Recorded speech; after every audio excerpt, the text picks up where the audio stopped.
যুদ্ধবিরতি ঘোষণার ২৪ ঘণ্টা পেরোনোর আগেই ফের অনিশ্চয়তার পথে হাঁটছে মধ্যপ্রাচ্য সংকট।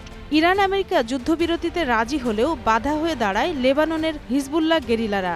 একদিকে তারা ঘোষণা দেয় তাদের বাদ দিয়ে কোনো যুদ্ধবিরতি হবে না, আবার ইসরায়েলও জানায় ইরানের সঙ্গে যুদ্ধবিরতি হলেও লেবাননে হামলা অব্যাহত থাকবে। হয়েছেও তাই।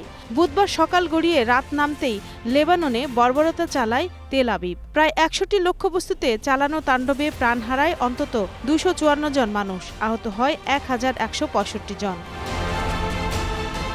পাল্টা জবাব দিতে দেরি করেনি হিজবুল্লাহ। স্থানীয় সময় বৃহস্পতিবার ভোরে ইসরায়েলের উত্তরাঞ্চলে ঝাঁকে ঝাঁকে রকেট হামলা চালায় তারা। এক টেলিগ্রাম বার্তায় হিজবুল্লাহ জানায় ইসরায়েলি আগ্রাসন বন্ধ না হওয়া পর্যন্ত প্রতিরোধ যুদ্ধ চলবে। লেবাননে ইসরায়েলি হামলার কড়া প্রতিবাদ জানিয়েছে ইরান। যুদ্ধবিরতি শর্তভঙ্গের অভিযোগে বুধবার বিকেল থেকে বিশ্বের অন্যতম গুরুত্বপূর্ণ জ্বালানি রুট হরমুজ প্রণালী দিয়ে তেলবাহী ট্যাঙ্কার চলাচল সম্পূর্ণ বন্ধ করে দেয় তেহরান। ইরানের স্পষ্ট দাবি ছিল লেবানন সহ প্রতিরোধ ফ্রন্টের ওপর হামলা বন্ধ রাখা, কিন্তু ইসরায়েলি সামরিক বাহিনী আইডিএফ জানায় যুদ্ধবিরতি কেবল ইরানের সাথে সরাসরি সংঘাতের ক্ষেত্রে প্রযোজ্য, হিজবুল্লাহর সঙ্গে নয়। এমন বাস্তবতায় মার্কিন প্রেসিডেন্ট ডোনাল্ড ট্রাম্পও মুখ খুলেছেন।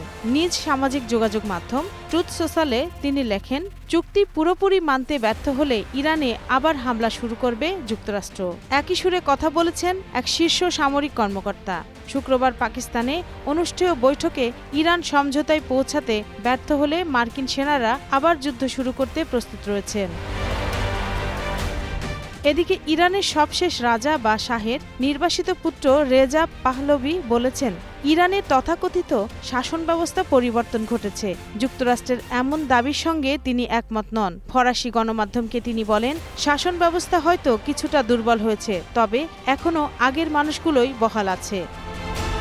রত্না সামান, গ্রিন নিউজ ডেস্ক।